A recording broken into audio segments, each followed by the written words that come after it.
Kakinada port వెలవెలపోతోంది. 5 ఏళ్లలో 1,86,00,000 metric టన్నుల బియ్యాన్ని ఎగుమతి చేసిన ఈ పోర్టు కల తప్పింది. ఈ యాంకరేజ్ పోర్టులో వేలాది మంది కార్మికులు ఉపాధి పొందేవారు. అయితే రేషన్ మాఫియా అంతు చూస్తామంటూ మంత్రి నాదెండ్ల మనోహర్ చేసిన దాడులు ఫలితంగా పేదల బియ్యం ఎగుమతి అక్రమార్కులు కలుగులో దాక్కున్నారు. ఫలితంగా బియ్యం ఎగుమతులు నత్తనడకన నడుస్తున్నాయి. నామమాత్రంగానే ఎగుమతులు సాగుతున్నాయి.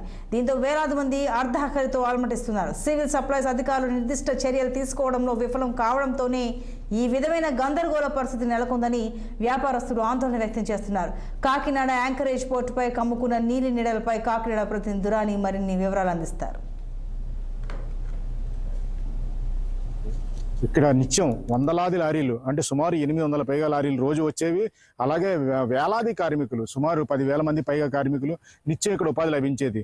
ఈ కార్మికులకే కాకుండా బార్జీల పైన పనిచేసే కార్మికులు, ఇలాగ నౌకల పైన ఈ సరుకు ఎక్కించే కార్మికులు నిత్యం వేలాది మందికి ఉపాధి లభించే కాకినాడ యాంకరేజ్ పోర్టు ఇప్పుడు బోసిపోయింది. ఇప్పుడైతే రోజుకైతే కనుక 120 లారీలు మించి రావడం లేదంటే దీన్ని బట్టి మన పరిస్థితి అర్థం చేసుకోవచ్చు. అలాగే ఇక్కడ చూస్తే కేవలం 10 సంఖ్యలో మాత్రమే కూలీలకు పని దొరుకుతుంది. ఇక్కడ హమాలీలకు కూడా అసలు పని లేకుండా పోయింది. దీన్ని బట్టి చూస్తే యాంకరేజ్ పోర్టుకి ఏమైందన్న ప్రశ్న మాత్రం ఉత్పన్నం అవుతుంది. అంటే ఈ రేషన్ మాఫియా దొంగలు కలుగుల్లో దాక్కున్నారా, లేక ప్రభుత్వం దుందుడుకు చేరే ఈ విధంగా తీసుకొచ్చిందా అనే ప్రశ్న మాత్రం మనం ప్రశ్నించుకోవాలి. వీటిపైన క్లుప్తంగా సమాధానం చెప్పాల్సిన ఈ సివిల్ సప్లైస్ అధికారులు ఎవరున్నారో వారు మాత్రం శుభ్రంగా తప్పించి తిరుగుతున్నారని చెప్పాలి. ఎందుకంటే నా మంత్రి పౌర సరఫరాల శాఖ మంత్రి నాదెండ్ల మనోహర్ కాకినాడ పర్యటనకు వచ్చినప్పుడు ఆకస్మిక తనిఖీలు చేసి 13 గోడౌన్లలో 50,000 మెట్రిక్ టన్నుల రేషన్ బియ్యాన్ని సీజ్ చేయమని ఆదేశించారు. అయితే సివిల్ సప్లైస్ అధికారులు మాత్రం అందులో 24,000 టన్నులు మాత్రమే రేషన్ బియ్యం ఉందని, మిగిలింది రా బియ్యం అంటూ తేల్చి చెప్పేశారు.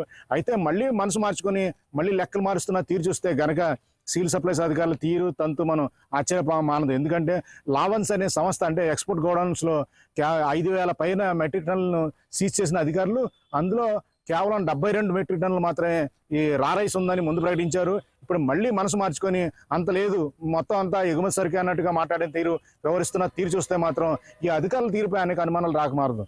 ఎందుకంటే సివిల్ సప్లైస్ అధికారులు రేషన్ మాఫియా నియంత్రించిన వాళ్ళు అందులో సూత్రధారులుగా ఉండబట్టే ఇందులో వ్యవస్థీకృత రేషన్ మాఫియా ఏమాత్రం బయట రావట్లేదు, దొంగలు ఎవరూ దొరకడం లేదు ఇప్పటికి. ఎందుకంటే సుమారు మంత్రి 50 రోజులు వచ్చి 50 రోజులు గడువు పూర్తిగా వస్తుంది.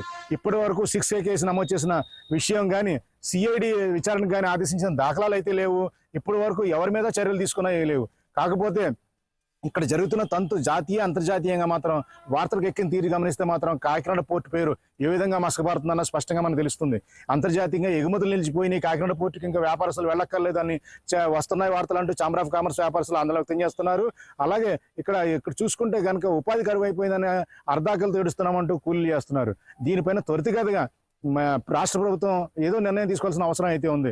దొంగలను పట్టుకుంటారా, లేకపోతే తమది కేవలం ఒక వ్యక్తి మీద చర్యలు తీసుకునే నిమిత్తం చేసిన దాడులని, దీనివల్ల ఫలితం కనీసం కొండంత వేలకని కూడా పట్టుకోలేకపోన్న చర్యలతో ఆగుతారా అన్నది మాత్రం స్పష్టమైన ప్రశ్నగానే మనకు కనిపిస్తూనే ఉంది.